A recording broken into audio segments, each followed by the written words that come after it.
Hi hello viewers, welcome to my channel Sama foods. ಇವತ್ತಿನ ವಿಡಿಯೋದಲ್ಲಿ ಪನ್ನೀರ್ ಟಿಕ್ಕಾ ರೋಲ್ನ ಮನೇಲೆ ಹೇಗೆ ಮಾಡೋದು ಅನ್ನೋದನ್ನು ಶೇರ್ ಮಾಡ್ತಾ ಇದ್ದೀನಿ.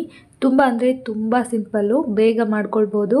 ಹಾಗೆ ಹೊರಗಡೆ ರೆಸ್ಟೋರೆಂಟಲ್ಲಿ ಸ್ಟ್ರೀಟಲ್ಲೆಲ್ಲ ಸಿಗುತ್ತಲ್ಲ, ಸೇಮ್ ಅದೇ ಥರನೇ ಇರುತ್ತೆ.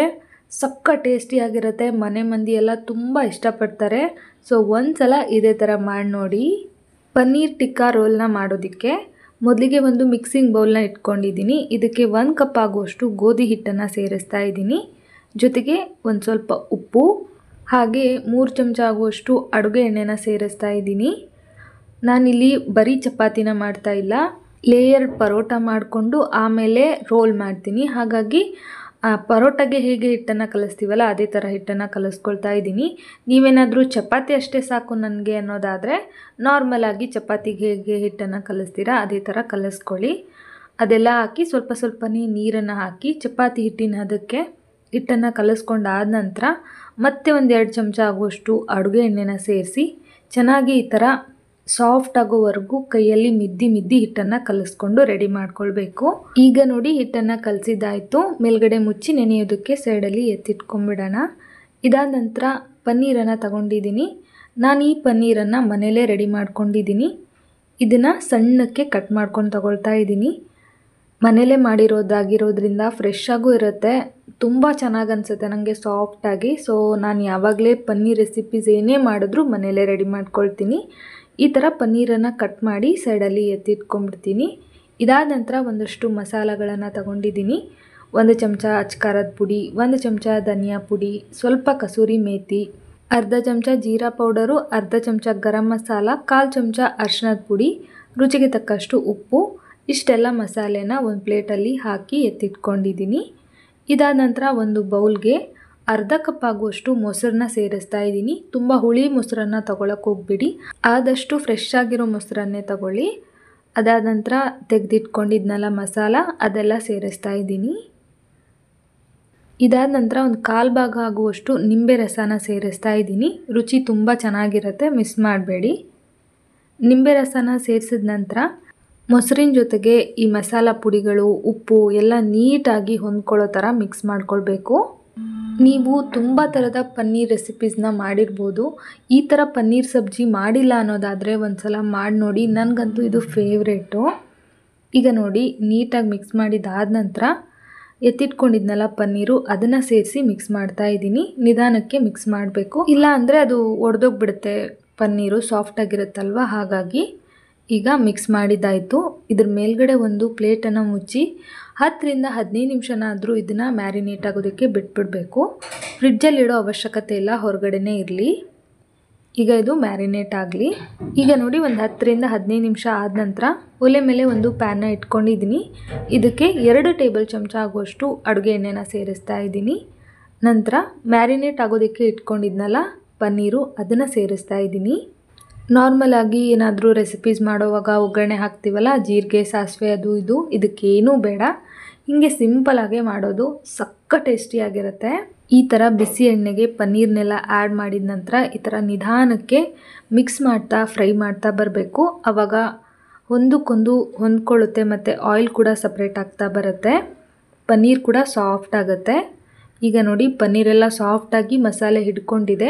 ಇವಾಗ ತೆಳ್ಳಗೆ ಉದ್ದಕ್ಕೆ ಕಟ್ ಮಾಡಿರೋ ಈರುಳ್ಳಿನ ಸೇರಿಸ್ತಾ ಇದ್ದೀನಿ. ಈರುಳ್ಳಿನ ಈ ಥರ ಬಿಡಿಬಿಡಿಯಾಗಿ ಮಾಡಿ ಸೇರಿಸಿದ್ರೆ ತುಂಬ ಒಳ್ಳೆಯದು. ನಾನು ಕಟ್ ಮಾಡಿಟ್ಟಿದ್ದೆ, ಆ ಥರ ಮಾಡೋದಕ್ಕೆ ಮರೆತುಬಿಟ್ಟಿದ್ದೆ. ಹಾಗಾಗಿ ಆಮೇಲೆ ಉದುರಾಗಿ ಮಾಡಿಕೊಂಡೆ ಈರುಳ್ಳಿನ. ಅದಾದ ನಂತರ ಒಂದು ಕ್ಯಾಪ್ಸಿಕಮ್ನ ಉದ್ದಕ್ಕೆ ಕಟ್ ಮಾಡಿ ಸೇರಿಸಿದ್ದೀನಿ. ಜೊತೆಗೆ ಒಂದು ಟೊಮ್ಯಾಟೊ ಕೂಡ ಕಟ್ ಮಾಡಿ ಸೇರಿಸಿದ್ದೀನಿ. ಹಾಗೆಯೇ ಇನ್ನು ಸ್ವಲ್ಪ ಉಪ್ಪನ್ನು ಕೂಡ ಆ್ಯಡ್ ಮಾಡಿದೆ. ಮುಂಚೆನೂ ಉಪ್ಪು ಹಾಕಿದ್ದೆ ಅಲ್ವಾ, ಅದು ಸ್ವಲ್ಪ ಕಡಿಮೆ ಆಗಿತ್ತು ಅಂತ ಅನ್ನಿಸ್ತು. ಹಾಗಾಗಿ ಇನ್ನೊಂದು ಸ್ವಲ್ಪ ಉಪ್ಪು ಹಾಕಿ ನಿಧಾನಕ್ಕೆ ಮತ್ತೆ ಇದನ್ನು ಫ್ರೈ ಮಾಡ್ಕೊಳ್ಬೇಕು. ಎಲ್ಲ ತರಕಾರಿಗಳು ಹಾಗಾಗಿ ಕ್ರಂಚಿಯಾಗಿ ಇರಬೇಕು, ತುಂಬ ಸಾಫ್ಟ್ ಆಗಬಾರ್ದು. ಸ್ವಲ್ಪ ಅದ್ರ ಜೊತೆಗೆ ಹೊಂದ್ಕೊಂಡ್ರೆ ಸಾಕು. ಈಗ ಇದಕ್ಕೆ ಕೊತ್ತಂಬರಿ ಸೊಪ್ಪನ್ನು ಸೇರಿಸ್ತಾ ಇದ್ದೀನಿ. ಕೊತ್ತಂಬರಿ ಸೊಪ್ಪನ್ನು ಸೇರಿಸಿ ಚೆನ್ನಾಗಿ ಮಿಕ್ಸ್ ಮಾಡ್ಕೊಳ್ಬೇಕು. ಆಗಲೇ ಹೇಳ್ದಂಗೆ ತರಕಾರಿ ಎಲ್ಲ ಕ್ರಂಚಿಯಾಗೇ ಇರಬೇಕು, ಇಲ್ಲ ಅಂದರೆ ಟೇಸ್ಟ್ ಅಷ್ಟೊಂದು ಚೆನ್ನಾಗಿರೋದಿಲ್ಲ. ತುಂಬ ಹೊತ್ತು ಬಾಡಿಸ್ಕೊಳ್ಳೋ ಅವಶ್ಯಕತೆ ಇಲ್ಲ. ಈಗ ನೋಡಿ ಈ ಪನ್ನೀರ್ ಟಿಕ್ಕಾ ಮಸಾಲ ರೆಡಿ ಆಯಿತು. ಇದನ್ನು ಸೈಡ್ಗೆ ಎತ್ತಿಟ್ಕೊಂಡು ರೋಲ್ ಮಾಡ್ಕೊಳ್ಳೋದಕ್ಕೆ ಬೇಕಾಗಿರೋ ಪರೋಟಾನ ರೆಡಿ ಮಾಡ್ಕೊಳ್ಳೋಣ. ಹಿಟ್ಟನ್ನು ಕಲಸಿಟ್ಟಿದ್ದೆ ಅಲ್ವಾ, ನೋಡಿ ಹಿಟ್ಟು ಎಷ್ಟು ಚೆನ್ನಾಗಿ ನೆಂದಿದೆ ಅಂತ. ಈ ಹಿಟ್ಟನ್ನು ಇನ್ನೊಂದು ಸಲ ನಿಧಾನಕ್ಕೆ ಸಾಫ್ಟ್ ಮಾಡಿಕೊಂಡು ಇದರಲ್ಲಿ ಹುರುಳಿ ರೆಡಿ ಮಾಡ್ಕೊಳ್ತೀನಿ. ಚಪಾತಿಗೆ ಹೇಗೆ ನಾವು ಹುರುಳಿನ ಕಡ್ದು ಎತ್ತಿಟ್ಕೊಳ್ತೀವಲ್ಲ ಅದೇ ಥರ. ನಾನು ತಗೊಂಡಿರೋ ಕ್ವಾಂಟಿಟಿನಲ್ಲಿ 5 ಹುರುಳಿ ಆಗಿದೆ, ಅಂದರೆ 5 ಪರೋಟ ಆಗುತ್ತೆ. ಈಗ ಅದರಲ್ಲಿ ಒಂದು ಹುರುಳಿನ ತಗೊಂಡು ಮೇಲ್ಗಡೆ ಸ್ವಲ್ಪ ಗೋಧಿ ಹಿಟ್ಟನ್ನು ಡಸ್ಟ್ ಮಾಡಿ ಇದನ್ನು ಚೆನ್ನಾಗಿ ತೆಳ್ಳಗೆ, ಎಷ್ಟು ತೆಳ್ಳಗಾಗುತ್ತೋ ಅಷ್ಟು ತೆಳ್ಳಗೆ ಲಟ್ಟಿಸ್ಕೋಬೋದು. ಹಿಟ್ಟು ಹಚ್ಚಿನೇ ಲಟ್ಟಿಸ್ಬೇಕು ಅಂತ ಏನಿಲ್ಲ, ಎಣ್ಣೆ ಹಚ್ಚಿ ಕೂಡ ತೆಳ್ಳಗೆ ಲಟ್ಟಿಸ್ಬೋದು. ಬಟ್ ನಾನಿಲ್ಲಿ ಹಿಟ್ಟು ಹಚ್ಚಿ ಲಟ್ಟಿಸ್ಕೊಂಡಿದ್ದೀನಿ. ಇವಾಗ ನೋಡಿ ಚಪಾತಿನ ಎಷ್ಟೊಂದು ತೆಳ್ಳಗೆ ಲಟ್ಟಿಸಿದ್ದೀನಿ ಅಂತ. ಇದಾದ ನಂತರ ಮಧ್ಯದಲ್ಲಿ 2 ಚಮಚ ಆಗುವಷ್ಟು ಎಣ್ಣೆನ ಸೇರಿಸ್ತಾ ಇದ್ದೀನಿ. ಅದಾದ ನಂತರ ಒಂದು ಸ್ವಲ್ಪ ಗೋಧಿ ಹಿಟ್ಟನ್ನು ಮೇಲ್ಗಡೆ ಡಸ್ಟ್ ಮಾಡಿ ಎಣ್ಣೆ ಮತ್ತು ಗೋಧಿ ಹಿಟ್ಟನ್ನು ನೀಟಾಗಿ ಮಿಕ್ಸ್ ಮಾಡಿಕೊಂಡು ಸವರಬೇಕು. ಈ ಥರ ಚಪಾತಿ ಪೂರ್ತಿ ಸವರಿದಾದ ನಂತರ ಸಣ್ಣಕ್ಕೆ ವಿಡಿಯೋದಲ್ಲಿ ತೋರಿಸಿರೋ ಹಾಗೆ ಫೋಲ್ಡ್ ಮಾಡ್ಕೊಂಡು ಹೋಗಬೇಕು. ಲೇಯರು ತುಂಬ ತೆಳ್ಳಗಿರೋದ್ರಿಂದ ಪರೋಟ ತುಂಬ ಚೆನ್ನಾಗಾಗುತ್ತೆ.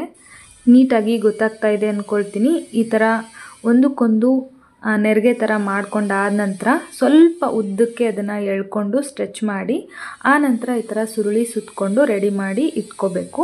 ಇದೇ ಥರ ಎಲ್ಲ ಹುರುಳಿನೂ ರೆಡಿ ಮಾಡಿ ಇಟ್ಕೊತೀನಿ. ಈಗ ನೋಡಿ ಎಲ್ಲನೂ ಎಷ್ಟು ಚೆನ್ನಾಗಿ ಲೇಯರ್ಗಳು ಗೊತ್ತಾಗ್ತಾ ಇದೆ ಅಲ್ವಾ. ಈ ಥರ ರೆಡಿ ಮಾಡಿದ್ದಾಯಿತು. ಈಗ ಮೊದಲಿಗೆ ನಾವು ಯಾವುದನ್ನು ರೆಡಿ ಮಾಡಿ ಇಟ್ಕೊಂಡಿರ್ತೀವಲ್ಲ ಅದನ್ನು ತಗೋಬೇಕು. ಅಂದರೆ ಅದು ಸ್ವಲ್ಪ ಹೊತ್ತು ಚೆನ್ನಾಗಿ ಎಣ್ಣೆ ಹಿಡ್ಕೊಂಡು ನೆಂದಿರುತ್ತೆ. ಅದನ್ನು ಮಾಡೋದ್ರಿಂದ ಲೇಯರ್ ತುಂಬ ಚೆನ್ನಾಗಿ ಬರುತ್ತೆ. ಹಾಗಾಗಿ ಮೊದಲನೇ ಹುರುಳಿನ ತಗೊಂಡು ಈ ಥರ ಲಟ್ಟಿಸ್ತಾ ಇದ್ದೀನಿ. ಬರೀ ಚಪಾತಿ ಮಾಡಿಕೊಂಡು ಕೂಡ ರೋಲ್ನ ಮಾಡಬಹುದು. ಆದರೆ ನಾನು ಚಪಾತಿನೂ ಮಾಡಿ ನೋಡಿದ್ದೀನಿ, ಪರೋಟನೂ ಮಾಡಿ ನೋಡಿದ್ದೀನಿ. ಪರೋಟ ಮಾಡಿದಾಗ ತುಂಬ ಟೇಸ್ಟಿ ಅನಿಸುತ್ತೆ. ಹಾಗಾಗಿ ಚಪಾತಿ ಮಾಡೋಕ್ಕಿಂತ ರೋಲ್ ಮಾಡಿದಾಗ ಪರೋಟನೇ ಮಾಡ್ಕೊಳ್ಳಿ. ಈಗ ಇದನ್ನ ಲಟ್ಟಿಸಿದ್ದಾಯಿತು. ತುಂಬ ತೆಳ್ಳಗೂ ಲಟ್ಟಿಸ್ಬೇಡಿ, ತುಂಬ ದಪ್ಪನೂ ಇರಬಾರ್ದು, ಮೀಡಿಯಮ್ ಆಗಿದ್ದರೆ ಚೆನ್ನಾಗಿರುತ್ತೆ. ಇದಾದ ನಂತರ ತವಾನ ಮುಂಚೆನೇ ಬಿಸಿ ಆಗೋದಕ್ಕೆ ಇಟ್ಕೊಂಡಿದ್ದೆ. ತವಾದ ಮೇಲೆ ಪರೋಟನ ಹಾಕಿ 2 ಬದಿನಲ್ಲಿ ಸ್ವಲ್ಪ ಸ್ವಲ್ಪ ಎಣ್ಣೆನ ಸವರಿ ಚೆನ್ನಾಗಿ ಬೇಯಿಸ್ಕೋಬೇಕು. ಫ್ರೆಂಡ್ಸ್, ನೀವೇನಾದರೂ ನಮ್ಮ ಚಾನಲ್ನ ಫಸ್ಟ್ ಟೈಮ್ ವಿಸಿಟ್ ಮಾಡಿದರೆ ಪ್ಲೀಸ್ ನಮ್ಮ ಚಾನಲ್ನ ಸಬ್ಸ್ಕ್ರೈಬ್ ಮಾಡ್ಕೊಳ್ಳಿ, ಸಪೋರ್ಟ್ ಮಾಡಿ. ಹಾಗೆ ವಿಡಿಯೋ ಇಷ್ಟ ಆದರೆ ಒಂದು ಲೈಕ್ ಸಹ ಮಾಡಿ. ಈಗ ನೋಡಿ ಪರೋಟನ ಬೇಯಿಸಿದ್ದಾಯಿತು. ಇದೇ ಥರ ಎಲ್ಲ ಪರೋಟನೂ ಕೂಡ ನಾನು ರೆಡಿ ಮಾಡಿ ಇಟ್ಕೊಂಡಿದ್ದೀನಿ. ಎಷ್ಟೊಂದು ಪರ್ಫೆಕ್ಟಾಗಿ ಲೇಯರ್ಡ್ ಆಗಿ ಬಂದಿದೆ ಗೊತ್ತಾ. ನಾವು ಇದನ್ನು ತುಂಬ ಲೇಯರ್ ಮಾಡೋಕ್ಕೆ ಹೋದರೆ ಚೆನ್ನಾಗಿರೋದಿಲ್ಲ. ಯಾಕಂದರೆ ಆಯಿಲೆಲ್ಲ ಇರುತ್ತಲ್ಲ ಅದು ಹೊರಗಡೆ ಬಂದಂಗೆ ಆಗಿಬಿಡುತ್ತೆ. ಸೊ ಇದು ಚಪಾತಿ ಥರನೇ ಇರಬೇಕು. ಆದರೂ ಕೂಡ ನಿಮಗೆ ಗೊತ್ತಾಗಲಿ ಅದೆಷ್ಟು ಚೆನ್ನಾಗಿದೆ ಅನ್ನೋ ಕಾರಣಕ್ಕೆ ಸ್ವಲ್ಪ ಆ ಕಡೆ ಈ ಕಡೆ ತಟ್ಟಿ ಲೇಯರ್ನ ತೋರಿಸ್ದೆ. ಈಗ ನೋಡಿ ಇದಕ್ಕೆ ಸ್ವಲ್ಪ ಟೊಮ್ಯಾಟೊ ಕೆಚಪ್ನ ಸ್ಪ್ರೆಡ್ ಮಾಡ್ತಾ ಇದ್ದೀನಿ. ಇದು ಆಪ್ಷನಲ್ಲು, ಬೇಡ ಅಂದರೆ ಸ್ಕಿಪ್ ಮಾಡಿಬಿಡಿ. ಇದಾದ ನಂತರ ನಿಮ್ಗೆ ಎಷ್ಟು ಬೇಕು ಅಂತ ನೋಡಿಕೊಂಡು ಪನ್ನೀರ್ ಟಿಕ್ಕಾ ಮಸಾಲಾನ ಮಧ್ಯದಲ್ಲಿ ಇಟ್ಕೊಂಡು ರೋಲ್ ಮಾಡಿದ್ರೆ ಆಯಿತು. ಮೇಲ್ಗಡೆ ಬೇಕು ಅಂದರೆ ಸ್ವಲ್ಪ ಈರುಳ್ಳಿ, ಟೊಮ್ಯಾಟೊ ಈ ಥರ ಹಸಿ ತರಕಾರಿಗಳನ್ನು ಕೂಡ ಹಾಕಿದ್ರೆ ಚೆನ್ನಾಗಿರುತ್ತೆ. ನನ್ನ ಮಗ ತುಂಬ ಹಸಿ ಈರುಳ್ಳಿ, ಟೊಮ್ಯಾಟೊ ಎಲ್ಲ ಹಾಕಿದ್ರೆ ಇಷ್ಟಪಡಲ್ಲ. ಹಾಗಾಗಿ ನಾನು ಜಾಸ್ತಿ ಹಾಕಿಲ್ಲ. ಹಾಗೆ ಕೂಡ ರೋಲ್ ಮಾಡ್ಬೋದು. ಬಟರ್ ಪೇಪರ್ ಅಥವಾ ಅಲ್ಯೂಮಿನಿಯಂ ಫಾಯಿಲ್ ಇದ್ದರೆ ಹಿಡ್ಕೊಂಡು ತಿನ್ನೋದಕ್ಕೆ ಚೆನ್ನಾಗಿರುತ್ತೆ. ಹಾಗಾಗಿ ಅಲ್ಯೂಮಿನಿಯಂ ಫಾಯಿಲ್ನ ಹಾಕಿ ರೋಲ್ ಮಾಡಿಟ್ಟಿದ್ದೀನಿ. ನೋಡಿದ್ರಿ ಅಲ್ವಾ ಪರ್ಫೆಕ್ಟಾಗಿ ಪನ್ನೀರ್ ಟಿಕ್ಕಾ ರೋಲ್ನ ಹೇಗೆ ಮಾಡೋದು ಅಂತ. ಐ ಹೋಪ್ ಇವತ್ತಿನ ಈ ವಿಡಿಯೋ ನಿಮ್ಮೆಲ್ಲರಿಗೂ ತುಂಬಾ ಇಷ್ಟ ಆಯಿತು ಅಂದ್ಕೊಳ್ತೀನಿ. ಇಷ್ಟ ಆಗಿದರೆ ಗೊತ್ತಲ್ಲ, ಒಂದು ಲೈಕ್ ಮಾಡೋದನ್ನು ಮರಿಬೇಡಿ. ಮುಂದಿನ ವಿಡಿಯೋದಲ್ಲಿ ಮತ್ತೊಂದು ಟೇಸ್ಟಿ ರೆಸಿಪಿ ಜೊತೆಗೆ ಮತ್ತೆ ಸಿಗ್ತೀನಿ. ಅಲ್ಲಿವರೆಗೂ ಕಾಯ್ತಾ ಇರಿ. Bye friends, thank you.